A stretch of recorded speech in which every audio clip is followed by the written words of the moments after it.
At the end of his formal presentation, Secretary Valenzuela was asked by a member of the audience to comment on the behavior of the Cuban government, both in sentencing an American citizen to a long stretch in prison after he tried to distribute cell phones in Cuba, and on the behavior of the Cuban regime in general, cracking down on dissent inside the country. Here's what he had to say. The fundamental policy of the United States has been and continues to be that we support a evolution of a democratic and open Cuba.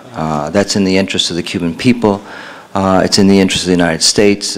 We've made that position very, very clear. The President, the Secretary have as well. We support an expansion of freedom, of liberalization of the political system, and that kind of thing. Let me just say that we obviously condemn the treatment of political prisoners, the way they're treated in Cuba. We have made it very, very clear to the Cuban authorities that the arrest of Alan Gross was an unconscionable act. He was unfairly sentenced, as you know, to 15 years in prison, and we, have made that very clear to them.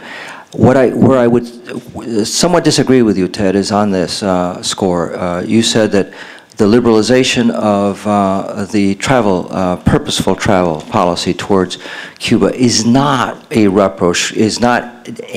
at building a rapprochement with the regime, with the authorities. It's based on a fundamental concept, and that is that it's in our interest to have greater interrelationships with civil society in Cuba, a greater engagement with civil society in Cuba.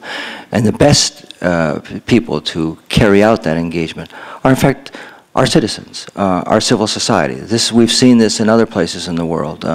We saw this in Eastern Europe, where the increased engagement of students and others. And remember, the regulation changes don't just allow any travel. It does not permit travel for tourist purposes.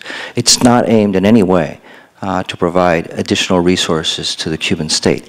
It's in fact the opposite. It's aimed at trying to encourage the development of an autonomous civil society through greater degrees of engagement.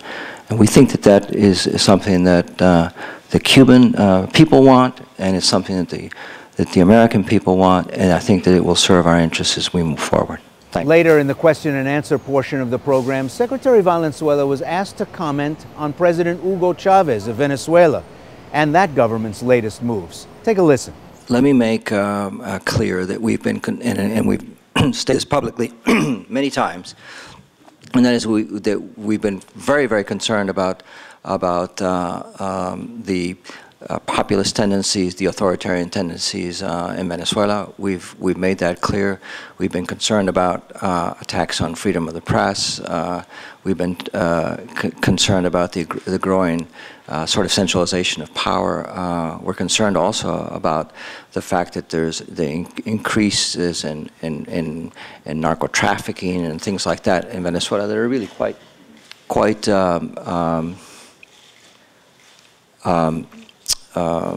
worrisome, and we've made that clear. The situation in Venezuela is changing. We can see that right now. The government is under a significant amount of duress. The economic performance has not been very well, has not been going very well.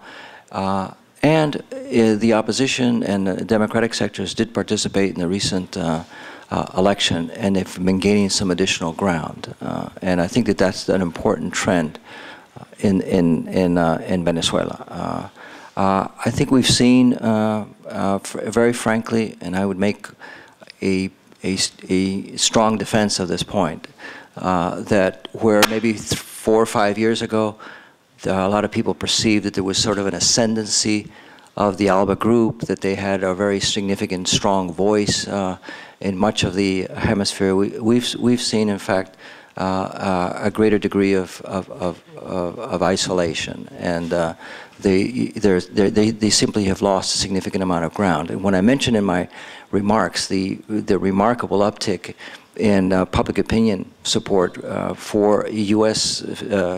And U.S. policy, you can see that across the board. The percentage of support for the United States, as I said, is about 75%. But that includes countries that have over 80% approval ratings. And for the United States, those same surveys show a very low support for Venezuela. So I think that in some ways, the era of, we go back to the Summit of the Americas in Mar del Plata, where there seemed to be a sort of a protagonism on the part of Venezuela, that has dissipated somewhat. Also, we welcome, and I want to stress this, the fact that countries have sought to moderate their politics. In this sense, Colombia's, you mentioned you're from Colombia. I think that what President Santos has been doing has been very much in the interest of Colombia. The recent extradition, for example, of Pérez Becerra from Venezuela to Colombia is a really important step.